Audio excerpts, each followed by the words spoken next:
Hi, I am Carly. In my presentation, I am going to cover 7 main topics that I learned in Health Science 410 and conclude with how I will apply what I learned in my future as a healthcare provider.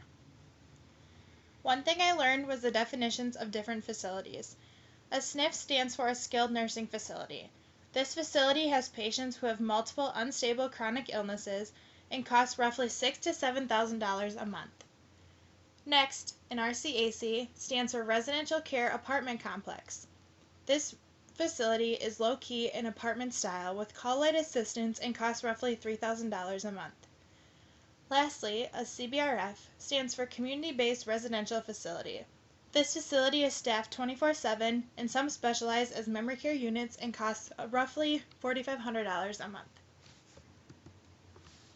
As mentioned on the previous slide, the biggest difference between nursing home facilities and assisted living facilities is the cost. Another difference is the living environment. Nursing homes have a very sterile and institutional look, whereas assisted living facilities have a very home-like appearance. A question that is hard for some people to answer is, who are the elderly? An elder is defined as an individual 65 years or older. Many people perceive elderly as living in facilities, but 80% of elders live in their own homes in metropolitan areas. An interesting statistic on elders is 8.9 million women are widows, compared to 2.1 million men are widowers. 65% of Hmong residents practice traditional belief, which is that all things have spirits, and when a person gets ill, it is because their spirit has left their body. Hmong elders are defined differently compared to our elder definition in a way that Hmong elders are not only defined by their age, but also their requirement of status.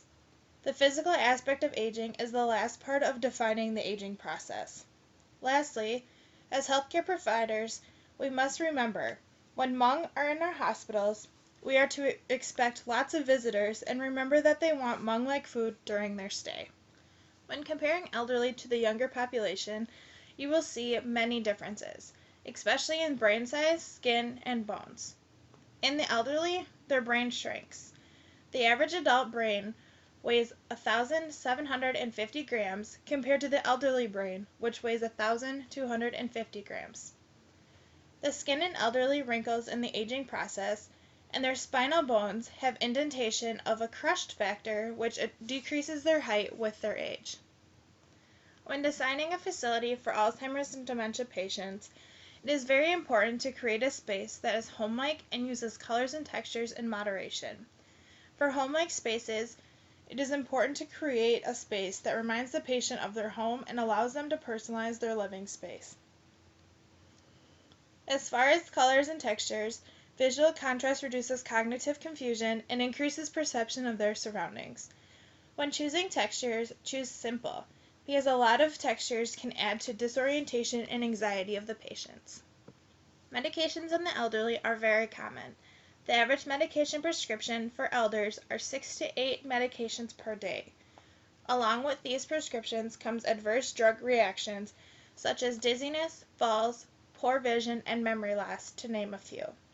Another concern with medications in elderly is non-adherence. Some reasons of non-adherence include elders may just forget to take their medications, they stop their prescription early because they're feeling better, they use outdated medications, and some just store the medications improperly. I will apply what I learned in this class almost every day in my career. Being an administrator and nurse, I will probably be dealing with elderly medications and probably witnessing non-adherence more than I would like. I also will apply what I learned to my family eventually if I ever have to give information about facilities and the pros and cons of each. Overall, this class has provided me with a lot of information that will help me in my future daily.